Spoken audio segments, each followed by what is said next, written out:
Shalom Uvracha, mes bien chers, ce Shabbat Parashat Ekev, une paracha extrêmement dense et qualitative.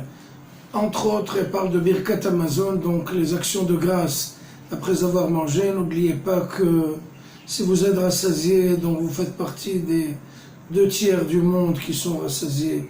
Il y a le tiers-monde qui reste encore avec des problèmes de malnutrition. Donc il faut savoir louer et remercier Akadosh Baruch Hu pour... comment remercie-t-on? Tout simplement Birkat Hamazon. Le dire avec l'enthousiasme, avec tout le cœur, et pas par cœur. Il faut le lire dans un petit livre, dans le Sidour, parce que c'est très important de ne pas rater. C'est une bracha qui est extrêmement forte et qui donne une protection extrêmement large pour les personnes. Il s'agissait de quelqu'un de la période de la Shoah qui avait entendu un discours du Rav Meir Shapira de Lublin, en Pologne. Et leur avait dit, si vous dites Birkat Hamazon, vraiment de tout cœur, mot à mot, vous allez avoir un ange protecteur qui va vous suivre et vous protéger toute la vie. Vous n'aurez jamais besoin d'avoir de crainte ni de peur. Vous allez être tout le temps protégé pour votre vie. Non. Il était encore enfant, il a entendu ce discours qu'il a vraiment emballé. Il était dans toute sa nature, et puis effectivement la Shoah a commencé, et notre ami, il fait la queue vers la sélection. Les nazis qui cherchaient des professionnels, des menuisiers, des électriciens, des soudeurs, des ébénistes, des cordonniers, et ceux qui savaient en fait faire quelque chose de leurs mains, ils étaient sauvés. Donc il y avait une partie, la sélection, et ceux qui allaient à droite, Chas Shalom, allaient vers leur fin, et ceux qui allaient à gauche, ils allaient trouver des travaux professionnels. Donc il y a un autre ami qui attendait, il ne savait rien faire dans la vie. Et il s'est dit, tiens, pourtant je fais très attention à Birkat Hamazon, et là, je vais leur dire que je ne sais rien faire, je vais directement pour être achevé, Chas Shalom, et commencer à pleurer.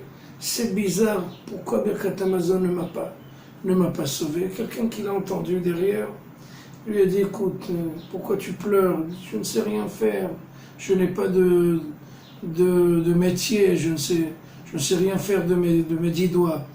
Il lui a dit, écoute, si on te pose la question, tu diras que tu es chef de cuisine. Et moi, tu leur dis que je suis ton sous-chef.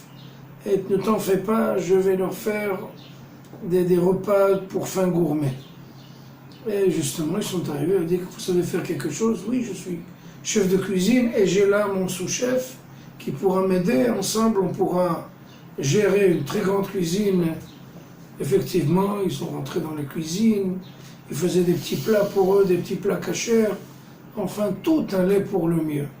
Il y a un officier SS qui les a... Il a vu le type qui commençait à grossir, bien portant.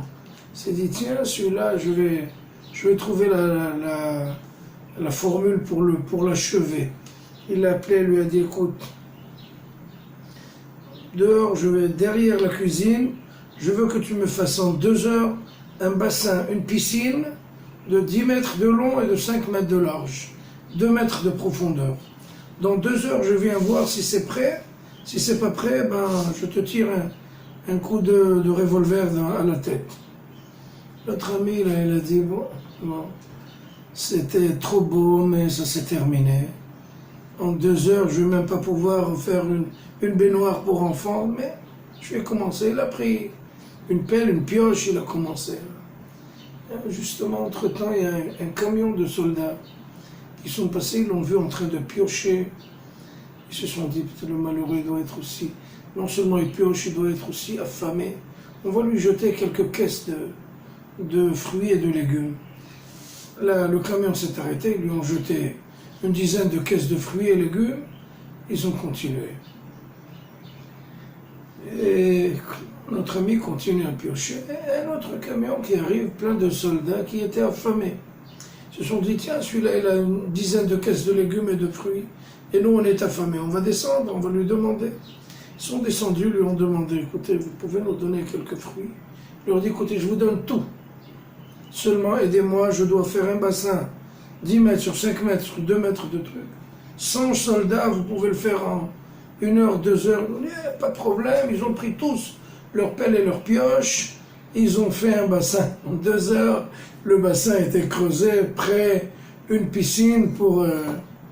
L'officier arrive, et sûr et certain que notre ami n'a pas encore creusé une tombe pour lui. Et il arrive et voit la piscine toute faite. Il lui a dit, maintenant je sais que vous avez la protection de votre Dieu. Allez-y, retournez vers la cuisine. Donc ce qu'on voit là, c'est que véritablement Birkat Hamazon, avec toute la pensée, toute la réflexion, toute la concentration, va effectivement nous donner, Bezrat Hashem, une protection extrêmement grande. Je vous le conseille de tout cœur, ça marche très fort, ça a toujours marché, ça marchera toujours. Shabbat Shalom.